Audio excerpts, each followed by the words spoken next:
Hello everyone, आज है 5 अप्रैल और आज इस वीडियो में हम बात करने जा रहे हैं सेंट्रल बैंक ऑफ इंडिया के बारे में। देखा जाए तो आज सेंट्रल बैंक ऑफ इंडिया का जो शेयर है वो 65 रुपये के आसपास ट्रेड कर रहा है। पिछले एक महीने में यहाँ पर गिरावट थी, लेकिन आज हल्की सी पहले तेज़ी आई थी मॉर्निंग में, उसके बाद देखा जाए तो करेक्शन यहाँ पर चल रहा है।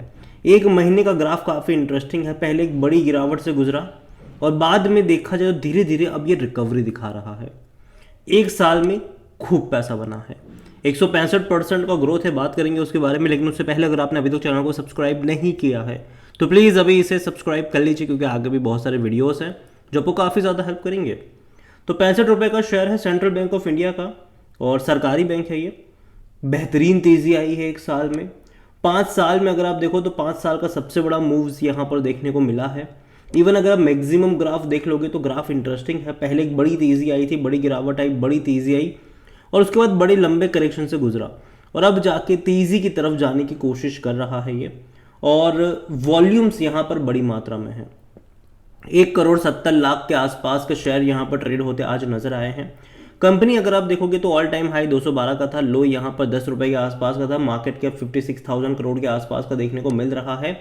और तो और अगर देखें तो according to Moneycontrol user हर कोई कह रहा है बेचो और भाग जाओ यहाँ से, कोई भी खरीदारी करने की सलाह नहीं दे रहा, क्योंकि देखो अभी जिस लेवल पर ये बैठा है डेफिनेटली थोड़ा ही ऊपर एक रेजिस्टेंस नज़र आता है, वो बात करेंगे हम आगे।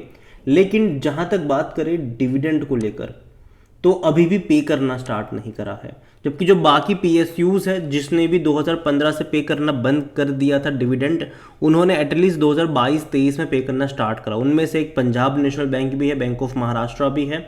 लेकिन सेंट्रल बैंक ऑफ इंडिया जिसने पैसा कमाना स्टार्ट कर दिया, अच्छा खासा रेवेन्यू प्रॉफिट आ रहा है, लेकिन फिर भी डिविडेंड पे आउट स्टार्ट नहीं करा है इन्होंने, अभी भी नहीं करा है। और जहाँ तक वैल्यूएशन की बात करी जाए तो 24 का पी है, जो कि सस्ता तो नहीं है। सेक्टर पे 21 के आसपास का है, क्योंकि सस्ता नहीं है ये। और यही वजह है कि भाई साहब महंगे वैल्यूएशन के ऊपर पीएसयूज जब नज़र आते हैं तो एक रिस्क बन जाता है वहाँ पर। हालांकि कोई भी एनालिस्ट खरीदारी करने की बात नहीं कर रहा है। फाइनेंशियल्स अगर आप देखोगे इस बैंक के तो डेफिनेटली इंप्रूवमेंट आया, बेहतरीन इंप्रूवमेंट मैं कहूँगा, खास अगर रेवेन्यू वाइज। रेवेन्यू में लगातार तेज़ी है। जो रेवेन्यू पहले 6,500 करोड़ के आसपास के थे, आज वो 9,000 करोड़ के आसपास पहुंच चुके हैं। जो प्रॉफिट पहले 250-300 करोड़ हुआ करते थे, आज वो 700 करोड़ के आसपास है। लेकिन फिर भी वैल्यूएशन के हिसाब से महंगा है ये, ठीक है। अभी एक्सपेक्टेशन बढ़ चुकी है, अभी इनको रेवेन्यू और ज़्यादा कमाने पड़ेंगे, प्रॉफिट और ज़्यादा दिखाना पड़ेगा। जो लास्ट क्वार्टर में 724 करोड़ का प्रॉफिट था, अभी मार्च क्वार्टर में इससे ज़्यादा का प्रॉफिट इनको कमा कर देना पड़ेगा। नहीं कर पाएंगे तो डिक्लाइन डेफिनेटली एक्सपेक्टेड रहेगा। और जहाँ तक बात करें शेयर होल्डिंग को लेकर तो भैया प्रमोटर यहाँ पर बड़ी क्वांटिटी में। प्रमोटर कौन है? गवर्नमेंट है, 93% का स्टेक है ऑलमोस्ट। और देखिए गवर्नमेंट जो है वो डेफिनेटली मुझे लगता है कि इस साल यहाँ पर ओएफएस के जरिए अपना थोड़ा बहुत स्टेक बेचने की कोशिश करेगी। और गवर्नमेंट अपना स्टेक तब बेचेगी जब उनको अच्छा प्राइस मिल रहा होगा, सस्ते कीमत पर वो नहीं निकालेंगे। ये हमने देखा है कि जिस किसी कंपनियों के शेयर में अच्छी खासी तेज़ी आई है और वो सरकारी कंपनियां, उसमें गवर्नमेंट ओएफएस के ज़रिए अपना स्टेक रिलीज़ करती नज़र आई है। चाहे वो रेलवे के शेयर्स देख लो या फिर चाहे वो सरकारी बैंक्स भी क्यों ना हो, ये हुआ है। डिफेंस के शेयर में भी ये हुआ है, गवर्नमेंट ही कर रही है। और यहाँ पर म्यूचुअल फंड के पास 0.10% है और देखा जाए तो वो बेच रहे थे। 0.15 से घट के 0.10 पर आए थे। डोमेस्टिक की 2.6 to 9% की होल्डिंग है। एफआईएल्स भी 0.07% पर है और रिटेल वाले यहाँ पर लगातार खरीद भी रहे हैं। जो 3.91% थे वो 4.05 पर आए हैं और उनमें से रिटेल इन्वेस्टर 2.68% है, अदर पार्टीज 1.36% है। तो अभी भी कह सकते हैं कि मेजोरिटी ऑफ स्टेक जो है वो अभी भी गवर्नमेंट ओन करती है यहाँ पर। और बहुत कम क्वांटिटी है, जो मुझे लगता है कि गवर्नमेंट का जो सेबी का रूल है कि भाई साहब 75% से ज़्यादा का स्टेक आपके पास नहीं होना चाहिए। तो कहीं ना कहीं आने वाले क्वार्टरों में गवर्नमेंट अपनी जो होल्डिंग है वो 75% पर लेकर जाने की कोशिश करेंगे ज़रूर। और उसके चलते जब बहुत बड़ी क्वांटिटी आएगी बिकने के लिए तो जाहिर सी बात है थोड़े बहुत करेक्शन एक्सपेक्टेड तब भी होंगे। और यहाँ पर देखो बैंक ख़राब नहीं है, डेफिनेटली इंप्रूवमेंट आया है और अच्छा खासा इंप्रूवमेंट है। और मुझे लगता है कि एटलीस्ट इस साल ये डिविडेंड पे आउट भी कर सकते हैं। अब देखना होगा कि इस क्वार्टरली रिजल्ट्स के दौरान करते या फिर अगले क्वार्टरली रिजल्ट्स में करते, लेकिन करेंगे ज़रूर ये, क्योंकि जो भी सरकारी बैंक में इंप्रूवमेंट आया है उसने वापस से डिविडेंड पे आउट करना स्टार्ट करा है। चाहे वो पंजाब नेशनल बैंक हो, बैंक ऑफ महाराष्ट्र हो, डिविडेंड पे आउट स्टार्ट हो गए हैं। तो यहाँ पर भी मेरी एक्सपेक्टेशन ज़रूर है कि डिविडेंड पे आउट स्टार्ट हो सकता है।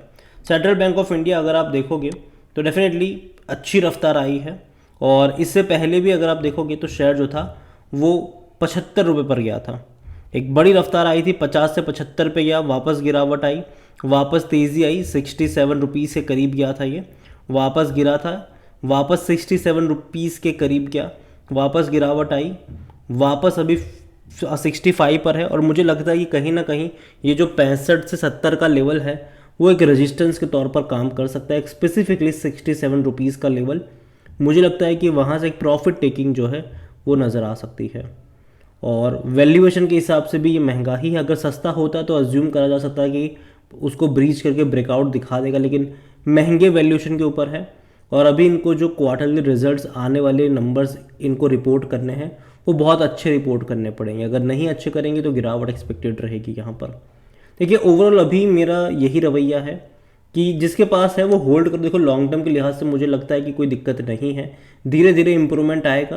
लेकिन शॉर्ट टर्म के लिहाज से जहाँ तक मुझे लेवल अच्छा लगता है वो 55 से 60 रुपये का लेवल है। जो इनिशियल बाइंग के लेवल है वो 55 से 60 रुपये के आसपास के हैं। वहाँ पर अगर जाता है तो ख़रीदारी करने के मौके ऑटोमेटिकली वहाँ पर बन जाएंगे। तो उस लेवल पर आपकी नज़र होनी चाहिए, और बाय ऑन डिप्स का भी मौका यहाँ पर बनेगा। देखो अगेन मैं लॉन्ग टर्म की बात करूँगा, मैं शॉर्ट टर्म की बात नहीं करूँगा कि अभी यहाँ खरीदो यहाँ पे बेच दो, जी नहीं। मैं इतना ही कहूँगा कि लॉन्ग टर्म के लिहाज से ख़राब नहीं है, लेकिन एंट्री लेवल के लिहाज से थोड़ा बहुत ख़राब है, क्योंकि जो वैल्यूशन है वो थोड़े से महंगे हैं। लेकिन अगर यहाँ से थोड़ा सा करेक्शन आता है, 55 से 60 के आसपास जाता है, तो वहाँ से बाय ऑन डिप्स का मौका बन सकता है। मतलब कि 1000 खरीदने 300 खरीदो, वेट करो, उसके बाद हर 5 रुपये की गिरावट पे 300 क्वांटिटी चाहो तो ऐड करके चल सकते हो लॉन्ग टर्म के लिए।